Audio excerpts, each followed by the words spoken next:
આપણા દરેકના ઘરમાં છોલે ચણાનું શાક તો અવારનવાર બનતું જ હોય છે, પણ આજે આપણે ફ્રેશ પાલકની ભાજીનો ઉપયોગ કરીને જૂની દિલ્હીના પ્રખ્યાત પાલક છોલે બનાવીશું.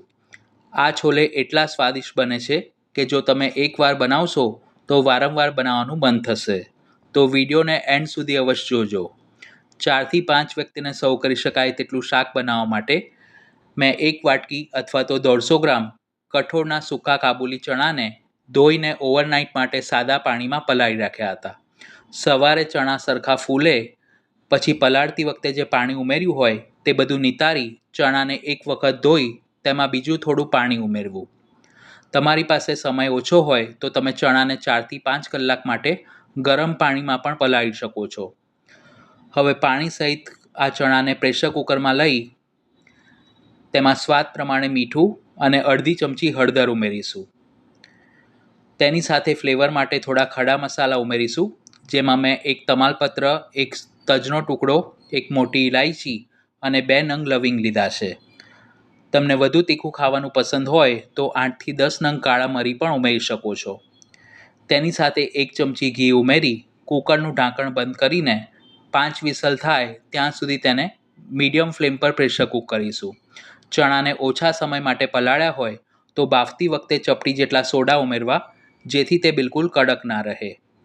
હવે પ્યુરી બનાવવા માટે 2 નંગ ટામેટાં, 2 લીલા મરચાં અને 1 ઇંચ છોલીને સમારેલું આદું લીધું છે.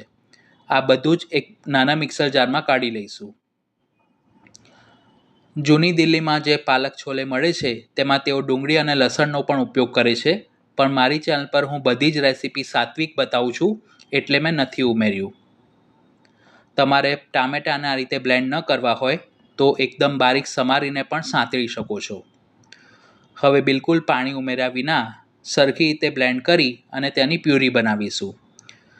આ શાક ઘરમાં નાના મોટા બધાને ભાવે તેવું સ્વાદિષ્ટ બને છે. બધી જ સામગ્રીના માપ ડિસ્ક્રિપ્શન બોક્સમાં આપ્યા છે. હવે મેં 1 જોડી અથવા તો 200 ગ્રામ ફ્રેશ પાલકની ભાજીને સાફ કરી પાણીથી સરખી રીતે ધોઈ તેની પાછળ જે દાંડી હોય તે બધી કાઢી નાખી છે. બ્લાન્ચ કરવા માટે તપેલીમાં 1 કપ પાણી ગરમ કરી તેમાં થોડી ખાંડ અને ચપટી ખાવાના સોડા ઉમેરીશું. આ રીતે પાણી થોડું ઉકળે પછી તેમાં પાલકની ભાજી ઉમેરી ખુલ્લા ઢાંકણે 3 થી 4 મિનિટ માટે તેને હાઈ ફ્લેમ પર બ્લાન્ચ કરીશું. પાલક પનીર, આલુ પાલક કે કોર્ન પાલક બનાવતી વખતે પણ પાલકની ભાજીને આ જ રીતે બ્લાન્ચ કરીને તેની પ્યુરી બનાવવામાં આવે છે. પાલકની ભાજીના પાન થોડા સોફ્ટ થઈ તેનો રંગ બદલાય પછી તેને ચાળણીમાં કાઢી બધું જ વધારાનું પાણી નિતારી લેવાનું છે. અત્યારે પાલક ખૂબ જ ગરમ છે એટલે તેની કુકિંગ પ્રોસેસ અટકી જાય તેના માટે તેને બરફવાળા ઠંડા પાણીમાં કાઢી થોડીવાર માટે ઠંડી થવા દઈશું. પછી તેની પ્યુરી બનાવવા માટે મિક્સર જારમાં બરફના ટુકડા અને બ્લાન્ચ કરેલી પાલક એડ કરી સરખી રીતે વાટી લઈશું. પાલકનું શાક બનાવતી વખતે તેમાં આ રીતે ટામેટાં ઉમેરવાથી પાલકની જે તુરાશ અને સાધારણ કડવાશ હોય તે બેલેન્સ થઈ જાય છે. જો તમે પાલકને બ્લાન્ચ કરવામાં ધ્યાન રાખ્યું હશે તો આ રીતની એકદમ ગ્રીન પ્યુરી તૈયાર થશે. હવે શાકને વઘારવા માટે કઢાઈમાં 3 ટેબલસ્પૂન અથવા તો 50 ml જેટલું તેલ ગરમ કરી તેમાં 1 સૂકું લાલ મરચું, 1 ચમચી જીરું અને ફ્લેવર માટે 5 ચમચી હિંગ ઉમેરીશું. જીરું સરખું ફૂટે પછી તેમાં તૈયાર કરેલી ટામેટાં અને આદુ મરચાંની પ્યુરી એડ કરી ધીમીથી મધ્યમ આંચ પર તેની કચાશ દૂર થાય ત્યાં સુધી સાંતળી લઈશું. પ્યુરીમાંથી આ રીતે તેલ છૂટું પડે પછી રૂટીન મસાલામાં 1 ચમચી હળદર, 1 ટેબલસ્પૂન ધાણા જીરું, 1 ટેબલસ્પૂન તીખું લાલ મરચું અને 1 ટેબલસ્પૂન મેં છોલે મસાલો ઉમેર્યો છે. તમે ઘરે બનાવેલો અથવા તો માર્કેટમાં તૈયાર મળતો કોઈ પણ સારી બ્રાન્ડનો મસાલો લઈ શકો છો અને તે ન હોય તો ગરમ મસાલો પણ ઉમેરી શકાય છે. મસાલાની કચાશ દૂર થાય પછી તેમાં ફ્લેવર માટે 1 ટેબલસ્પૂન કસૂરી મેથીને આ રીતે હાથેથી ક્રશ કરીને ઉમેરીશું. મસાલાનો ટેસ્ટ બેલેન્સ હશે તો શાક ટેસ્ટમાં એકદમ લાજવાબ બનશે. પછી તેમાં તૈયાર કરેલી પાલકની પ્યુરી એડ કરી સરખી રીતે મિક્સ કરીશું. આ સિવાય પણ મેં ચેનલ પર પાલક અને છોલેમાંથી બનતી બીજી રેસિપીઝ પોસ્ટ કરી છે જેની લિંક આઈ બટન પર અને ડિસ્ક્રિપ્શન બોક્સમાં આપી છે. કુકર ખોલીને ચેક કરીએ તો ચણા સરખા બફાઈ ગયા છે તેમાંથી તમાલપત્ર બહાર કાઢી લેવું.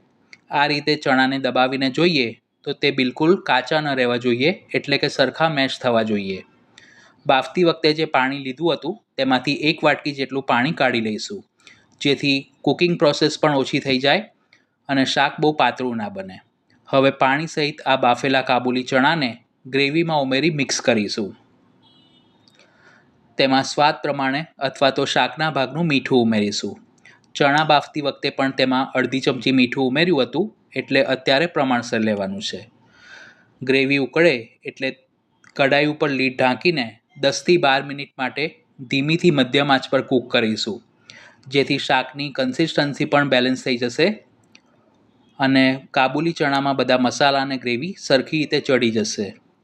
ચણાનો ઉપયોગ કર્યો છે એટલે શાક ઠંડુ થશે તેમ વધુ ઘટ થશે, એટલે બહુ વધારે સમય માટે તેને કૂક ન કરવું. આ શાક પીરસવા માટે તૈયાર છે, પણ તેને વધુ ફ્લેવરફુલ બનાવવા માટે તડકા પેનમાં 1 ટેબલસ્પૂન ઘી ગરમ કરી તેમાં અડધી ચમચી જીરું, 1 સૂકું લાલ મરચું, 5 ચમચી હિંગ, 1 ઇંચ સમારેલું આદું અને આદુની કચાશ દૂર થાય પછી ગેસ બંધ કરીને છેલ્લે તેમાં અડધી ચમચી કાશ્મીરી લાલ મરચું પાવડર ઉમેરી તૈયાર કરેલા વઘારને શાક ઉપર રેડીને મિક્સ કરીશું. આ રીતે ઘીનો વઘાર ઉપરથી રેડવાથી શાક ટેસ્ટમાં એકદમ લાજવાબ બને છે. તો જોતાં જ ખાવાનું મન થઈ જાય તેવું એકદમ ટેસ્ટી અને હેલ્ધી જૂની દિલ્હીનું પ્રખ્યાત પાલક છોલેનું શાક બનીને તૈયાર છે. અત્યારે આપણે તેને ઘઉંના લોટના પરોઠા અને તળેલા મોળા મરચાં સાથે સર્વ કર્યું છે. તમે તેને રોટલી કે ભાત સાથે પણ ખાઈ શકો છો. તો આ રેસીપી ઘરે જરૂર ટ્રાય કરજો. વિડીયો પસંદ આવી હોય તો લાઈક અને શેર કરજો. તમારા કોઈ સજેશન્સ કે ફીડબેક હોય તો મને કમેન્ટ કરીને જરૂર જણાવજો.